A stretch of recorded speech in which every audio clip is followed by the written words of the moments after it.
Welcome back to another episode of the You'll Be Okay podcast. And this is a podcast for anyone feeling a bit lost, behind, ain't got their shit quite figured out yet. Just here to let you know that you're going through it just like the rest of us, and you'll be okay. This area, or at least this episode, is about getting your shit together. And kind of the idea of like what it means to get your shit together. You go through, especially if you're part of this or into this productivity, wellness, high performance lifestyle, or at least trend that you see on the internet. And not to say that any of it isn't bad, but there's a lot of this is how to be the ideal human. Do you know how many 5 a.m. morning routines that I've seen? Since when is waking up at 5 a.m. the pinnacle of being a productive person? I mean, ideally, if you are in a position where you have control over your life and your time, why not sleep until 9? Because you can. Do you know what I mean? So at least for me, it's like I'm trying to, rethink what it means to get my shit together. Or as opposed to, what do I actually want to do? And how do I actually want to spend my time? And what do I actually want to put energy into doing? And that's kind of what I want to talk about. And listen, don't get me wrong. I've tried the waking up super early, meditating, obviously, going for walks, and all those things are good.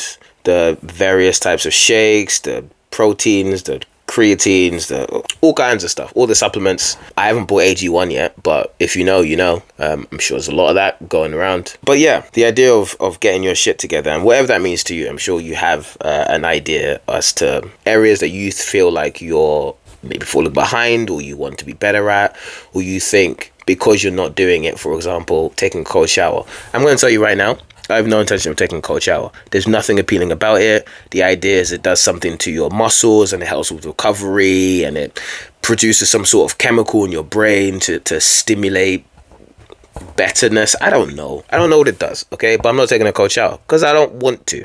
Yes, it's hard. I can go to the gym and deadlift 180 kilos. I call that hard. I've done my hard thing for the day. I don't need to start my day with a fucking cold shower. It's not going to happen. And that's the kind of thing I mean. Yeah, it seems like everyone is trying to join a run club, or doing Brazilian jiu-jitsu, or spending time with friends purely because they understand that the connection that you gain with others increases the amount of dopamine, but it's well-earned dopamine as opposed to the cheap dopamine you get from social media, and therefore that will increase their efficiency rate.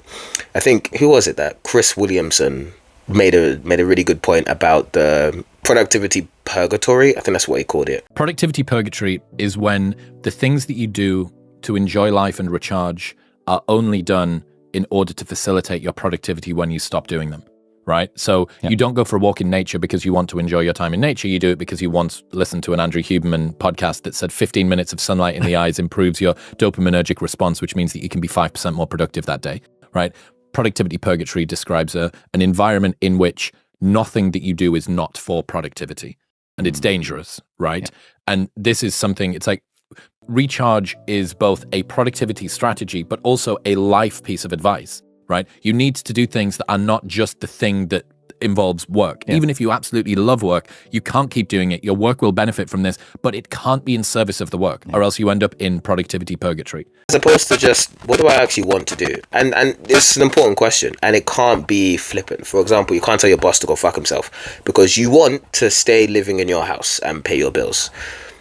So despite you wanting to tell your boss to go fuck himself, or at least the two things you actually want, which one do you want more? And yes, there is a clear answer most of the time. And I kind of look at that. So when it does come to the idea of, say, waking up at 5 a.m. to meditate and do a workout and jump in a cold plunge versus sleeping for an extra hour, at this point in my life, my day is long enough that actually the sleeping for an extra hour is more beneficial to how my day is going to go, as opposed to putting myself through all of this pain and suffering just so I have this gold standard morning routine. Yeah, and I think that's important. So if you are a productivity junkie and you're feeling like, how do you fill up your calendar with as much as possible so you can just produce just everything? Nobody's going to give you a reward. Yes, hard work is important, but the validation comes from yourself and understanding that you are doing this thing because you want to, and regardless of the outcome, you would do it anyway. That's important. If you're doing it so you can I don't know, have this hypothetical lifestyle or become this hypothetical person who then does the thing. Remember, even if you, let's say you started a business about something you didn't care about, but you wanted to be a business owner, because I want on YouTube start a business now. So you did, and you worked hard, and you built it, and it was successful, and you did get the clients, and now you live in a house. Like, ultimately, you still have to do this thing that you hate. You're spending every day of your life doing something that you do not enjoy. It seems redundant.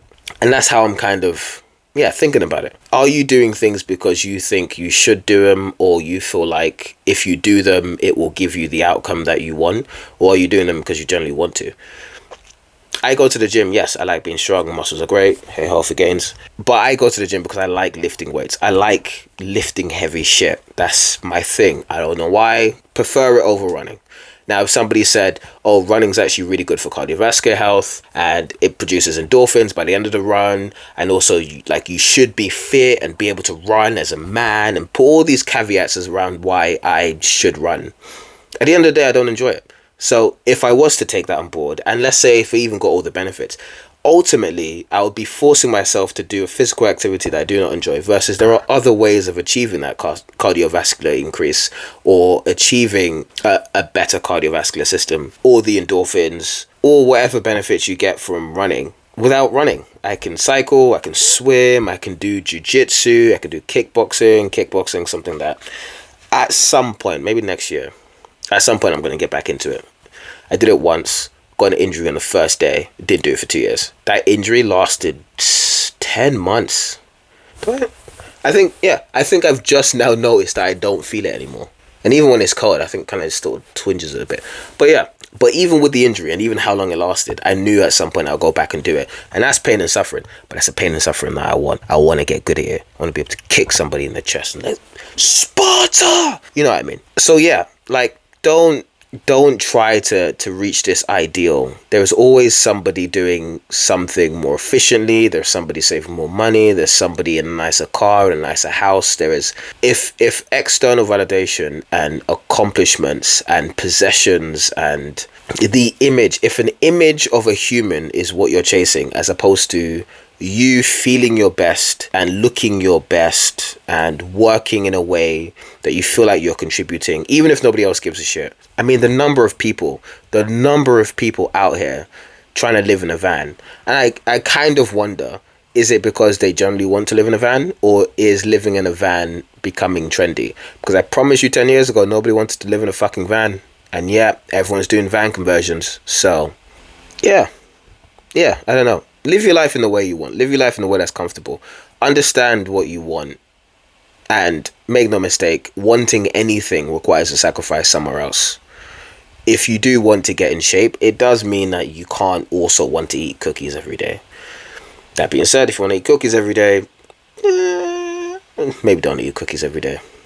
Well, understand the sacrifices. If you do want to eat cookies every day and diabetes is a risk, decide what you want. It's your life. Live it to the best of your ability.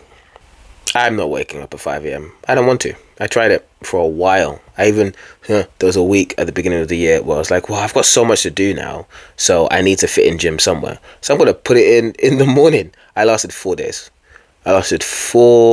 days. There was nothing joyous about it. And all those workouts sucked. And sure, maybe if I had done it for a month, I could have figured out how to get used to it, or how to train in the morning that allows me to be efficient and to be strong. Or I could just not train in the morning. I still train most days. Today I went to the gym twice. Don't ask questions. It's okay. Stop trying to optimize your life to be somebody else's ideal version of what a perfect human should be. Yes, Andrew Huberman does all this stuff, but that's his job. He runs a few labs, he does his podcast, he works out, and he tests experiments and methods on himself just to see the benefits. You're not a scientist, okay? That's not your job. You can't do it. Joe Rogan gets in a cold plunge every morning, and that motherfucker just talks to people every day. He's got time and money and resources to be out here like a lunatic. You don't. You got bills to pay, and it's hard. So it's okay. Sleep for 8 hours, or 7 hours, or 9 hours. Depends on who you are. That's up to you. Me, I get a solid 6.5 to 7 hours. I'm okay. I've not been testing my sleep quality because I don't want to. That's actually a really funny one. Somebody said I should wear my Fitbit so I can track my sleep score, but wearing the Fitbit to bed is more uncomfortable, and I feel like will then make my sleep worse because I have this stupid thing on my wrist. So I'd rather just not wear it. And then you kind of wonder, without all this tracking data and all these whoops and all these, what is it, neural rings, can people not just go to sleep and wake up and like, oh, that was a good night's sleep, or oh no, I feel like crap? There's ways of doing it. I feel like this isn't this special. It's not all these methods. Just it's not that deep. Live your life, guys. This was a short one. Who knows if this will even go out? Yeah, busy week, guys. But I'm here for you. Remember, you're figuring out this shit just like the rest of us. You'll be okay. Till next time, take it easy.